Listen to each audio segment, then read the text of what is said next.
La cortina se movió otra vez. Era la quinta vez en una hora que mis manos la apartaban, esperando ver algo diferente en ese camino de tierra que llevaba al pueblo. Pero solo había silencio, ese silencio pesado de diciembre que huele a lluvia que nunca cae. Mi madre estaba de pie junto a la ventana de la sala, con las manos apoyadas en el marco de madera que mi padre había tallado antes de que yo naciera. No había lágrimas en sus ojos. Eso era lo que más me asustaba. Las madres que lloran eventualmente se detienen. Las madres que no lloran nunca dejan de esperar. «Mamá, tengo que irme ya», le dije, aunque mi voz sonó más como una súplica que como una despedida. Ella no se movió. Sus ojos seguían fijos en el camino, como si pudiera ver algo que yo no podía. Como si el futuro fuera una película que solo ella estaba viendo. «Tu hermano dijo lo mismo hace 2 años», murmuró finalmente, su voz apenas audible por encima del viento que comenzaba a silbar entre las grietas de la ventana. Me dijo que volvería antes de Navidad. Me dijo que me trajera nieve de las montañas del norte. Tragué saliva. Todos en San Miguel del Valle sabíamos lo que le había pasado a Roberto. La noticia había llegado en una carta oficial, firmada por un comandante que probablemente nunca conoció a mi hermano, caído con honor en Teruel, febrero de 1937. Como si el honor pudiera llenar el asiento vacío en la mesa, como si las medallas pudieran calentar las sábanas frías de su cama. Yo tenía 18 años. Roberto había tenido 20 cuando se fue. Ahora yo tenía la edad que él nunca superaría. «Yo no soy Roberto, mamá», dije, aunque sabía que era una mentira. Todos los hijos que se van a la guerra son el mismo hijo para una madre que espera. Ella finalmente se volteó hacia mí.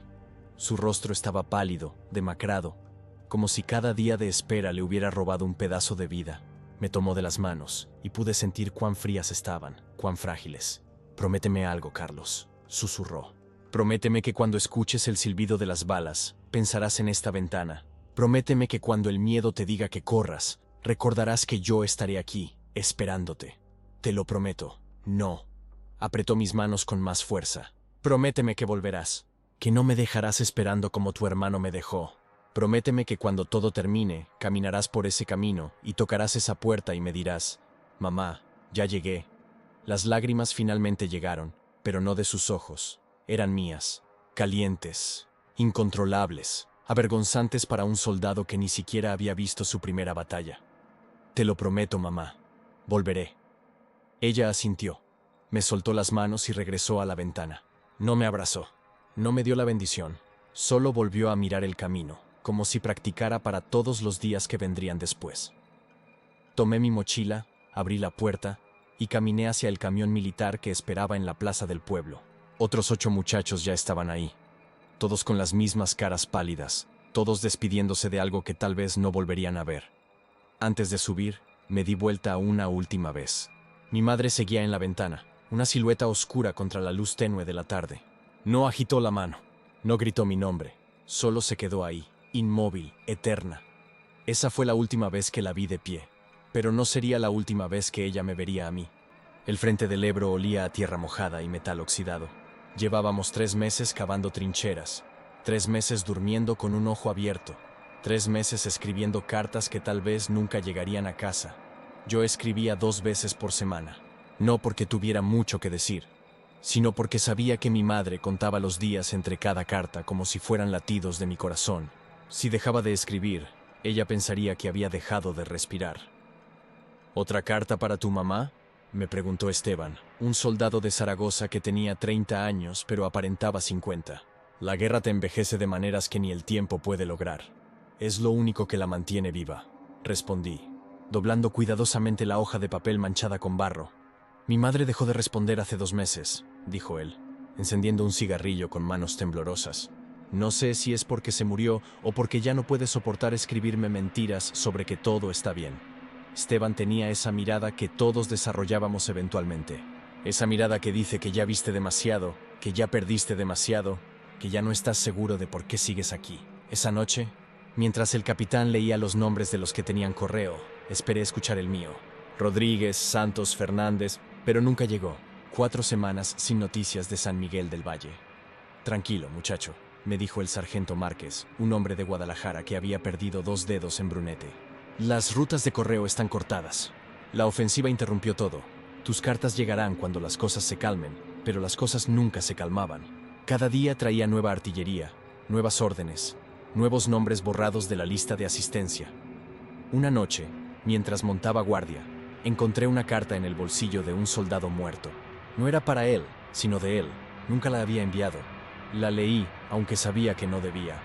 Querida mamá, si estás leyendo esto, significa que alguien más tuvo el coraje que yo no tuve. Tengo miedo. Tengo miedo de morir, pero tengo más miedo de admitir que tengo miedo. Te echo de menos. Echo de menos tu sopa de lentejas. Echo de menos cuando me regañabas por llegar tarde. Echo de menos cuando la vida era aburrida y predecible. Si pudiera, volvería ahora mismo. Pero ya no sé cómo se vuelve de un lugar como este. La carta nunca tenía firma. El soldado probablemente pensó que tendría tiempo de terminarla después. Siempre pensamos que tendremos tiempo después. Esa noche escribí mi propia carta, diferente a todas las anteriores. Mamá, si alguna vez dejas de recibir mis cartas, no significa que dejé de escribirlas. Significa que la guerra se interpuso entre tú y yo, pero no entre mi corazón y el tuyo. Sigo aquí, sigo pensando en ti.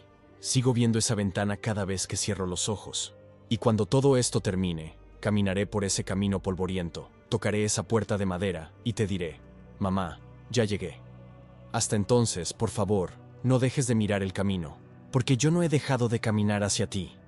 La envié con un convoy que partía hacia Valencia.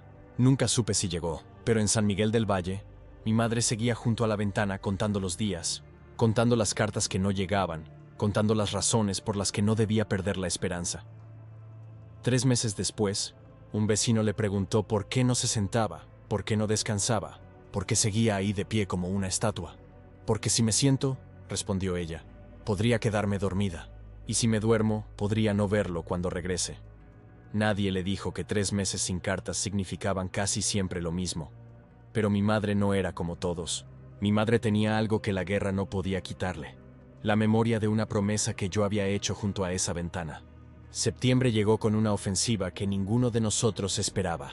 Los fascistas habían cruzado el río durante la noche, y para cuando sonó la alarma, ya estaban en nuestras trincheras. El sonido de la guerra es algo que nunca puedes explicarle a alguien que no lo ha escuchado. No es solo el estruendo de los morteros o el tableteo de las ametralladoras. Es el silencio entre esos sonidos.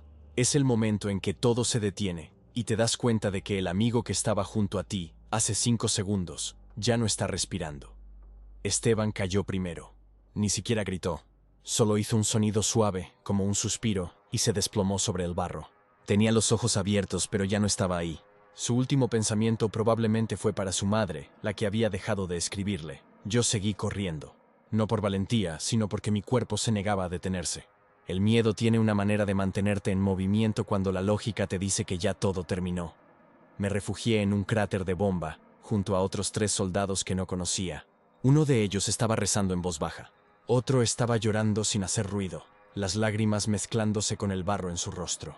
El tercero simplemente miraba al vacío, como si su mente ya hubiera abandonado su cuerpo. ¿Cómo te llamas?, le pregunté al que rezaba. Miguel. Miguel Ángel Torres. De Sevilla. ¿Tienes familia? Una hermana pequeña. Me espera para su quinceañera en diciembre. Vas a llegar, le dije, aunque ni yo mismo lo creía. ¿Y tú?, me preguntó. ¿Quién te espera? Mi madre. Está junto a una ventana en San Miguel del Valle. No se ha movido de ahí desde que me fui. Miguel asintió, como si eso tuviera todo el sentido del mundo. Como si las madres que esperaban junto a las ventanas fueran lo único lógico en un mundo que había perdido toda su lógica. La artillería volvió a tronar, esta vez más cerca.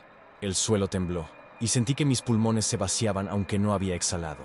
Uno de los soldados, el que miraba al vacío, dejó de respirar. Así de simple. Un momento estaba ahí y al siguiente, no. Miguel y yo lo miramos. Ninguno de los dos dijo nada. ¿Qué podíamos decir? ¿Que lo sentíamos? ¿Por quién? ¿Por él, que ya no tenía que sentir miedo? ¿O por nosotros, que todavía teníamos que seguir sintiendo? Mi madre me dijo algo antes de irme, susurró Miguel. Me dijo que si alguna vez sentía que no podía seguir, recordara que ella todavía estaba respirando por los dos. Que mientras ella viviera, yo tenía una razón para vivir también. ¿Y funciona?, le pregunté. No lo sé, pero es lo único que me impide rendirme ahora mismo. Nos quedamos en ese cráter hasta que oscureció. Los disparos eventualmente se detuvieron, reemplazados por los gemidos de los heridos y el silencio de los muertos. Cuando finalmente salimos, contamos los rostros que faltaban. 12 de nuestra compañía. 12 nombres que alguien tendría que escribir en cartas oficiales. 12 madres que recibirían las palabras «caído con honor», como si el honor pudiera llenar un asiento vacío en la mesa. Esa noche me senté en mi trinchera y traté de escribir otra carta a mi madre, pero mis manos temblaban tanto que no podía sostener el lápiz. Las palabras se borraban antes de que pudiera terminarlas. ¿Cómo le dices a tu madre que estás vivo cuando sientes que una parte de ti murió ese día? Finalmente, solo escribí una línea. Mamá, todavía estoy caminando hacia ti. Fue lo único honesto que pude decir. Mientras tanto, en San Miguel del Valle, mi madre notó algo extraño. Un escalofrío repentino. Un dolor inexplicable en el pecho. Se agarró del marco de la ventana, respirando profundamente y susurró al viento. Resiste, hijo. Resiste un día más. Aunque estábamos a cientos de kilómetros de distancia, juro que escuché su voz. Noviembre de 1938 llegó con noticias que ninguno de nosotros quería escuchar. La República estaba perdiendo terreno. Las brigadas internacionales se retiraban. Los suministros estaban cortados. Y nosotros, los que quedábamos, sabíamos que el final estaba cerca. El sargento Márquez nos reunió una mañana fría, cuando la escarcha todavía cubría las trincheras. Había envejecido 10 años en los últimos 6 meses. Su uniforme colgaba de su cuerpo como si fuera 2 tallas más grande. «Muchachos», dijo, y su voz sonaba cansada, derrotada. «Se nos ordenó mantener esta posición hasta nuevo aviso. Pero todos sabemos lo que eso significa. Nuevo aviso nunca llega. Así que les voy a dar una opción que no debería darles». Nos miró uno por uno, como si memorizara nuestros rostros para poder recordarnos cuando todo terminara. Pueden quedarse y cumplir con su deber, o pueden irse esta noche, cuando la niebla sea más espesa, y tratar de llegar a sus casas antes de que sea demasiado tarde. El silencio que siguió fue más pesado que cualquier bombardeo. «¿Irse?», preguntó alguien. «¿Desertar? Llámalo como quieras», respondió Márquez. «Yo lo llamo sobrevivir. Lo llamo darle a tu madre la oportunidad de verte una vez más antes de que este maldito país se destruya completamente». Miguel Ángel Torres, el soldado de Sevilla que rezaba en los cráteres, levantó la mano. «¿Y usted, sargento? ¿Qué hará usted?». Márquez sonrió, pero era una sonrisa triste, rota. «Yo ya no tengo a nadie esperándome. Mi esposa murió en un bombardeo en Guadalajara. Mis hijos están con su abuela en Francia, si es que todavía viven.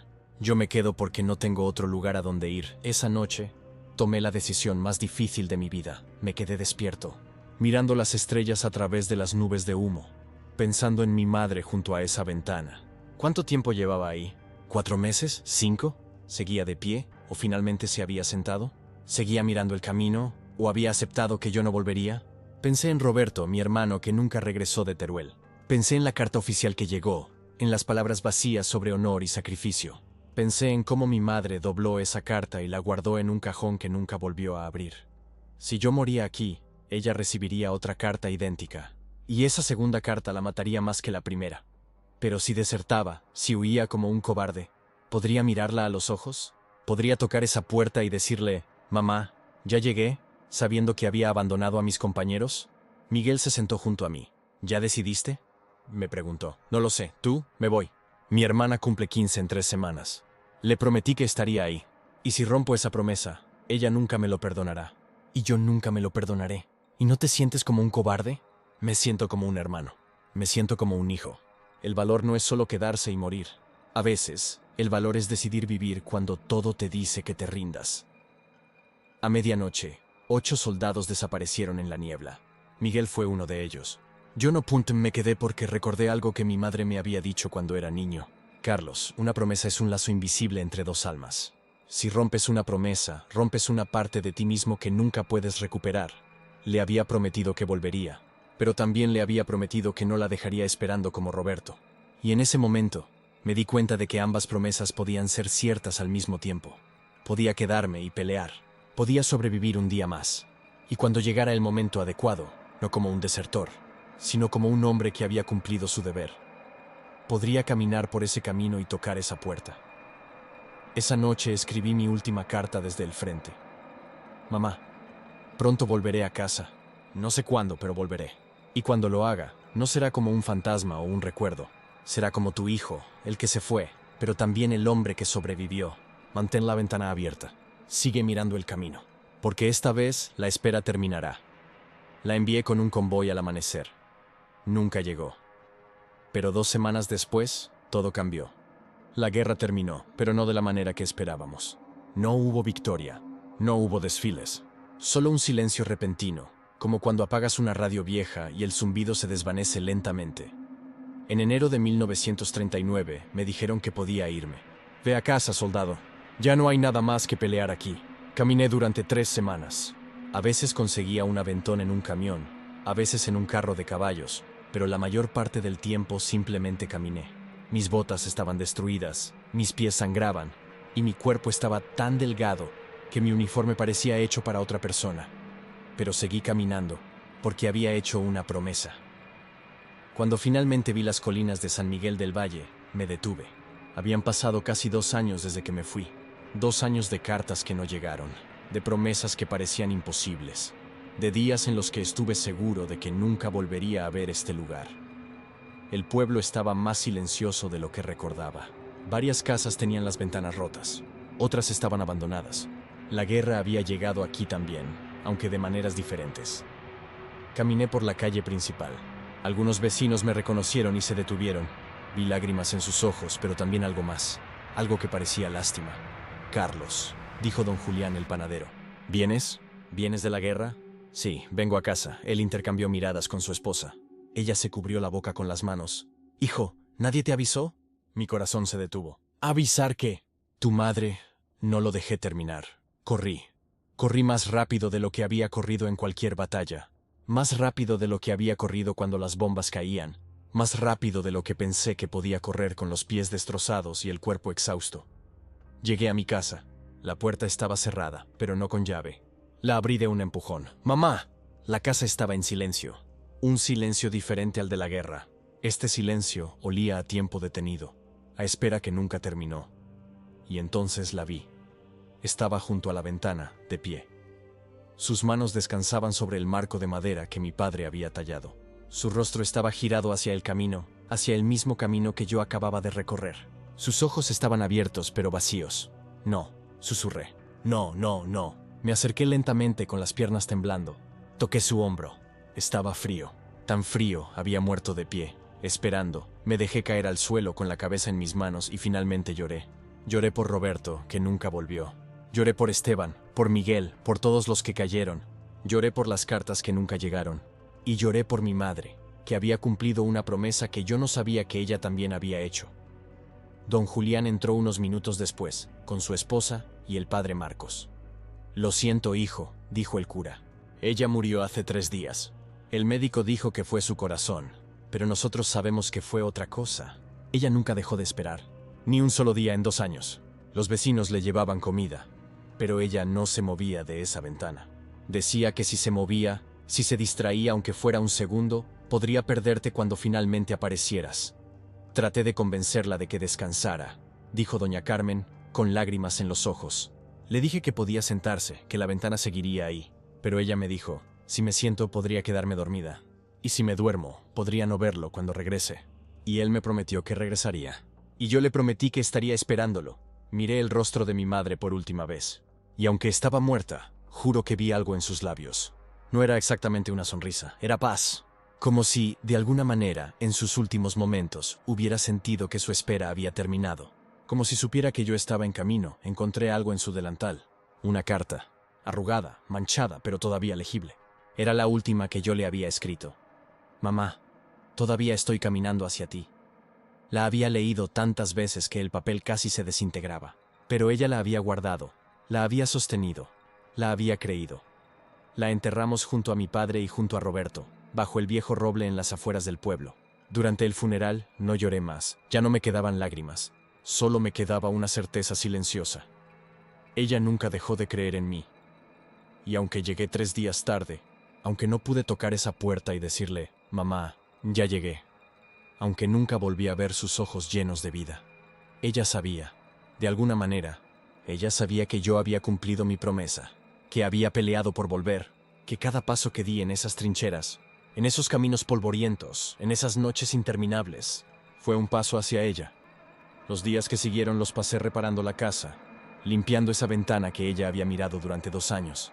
Y cada atardecer me sentaba en el mismo lugar donde ella había estado de pie y miraba el camino. No esperaba a nadie.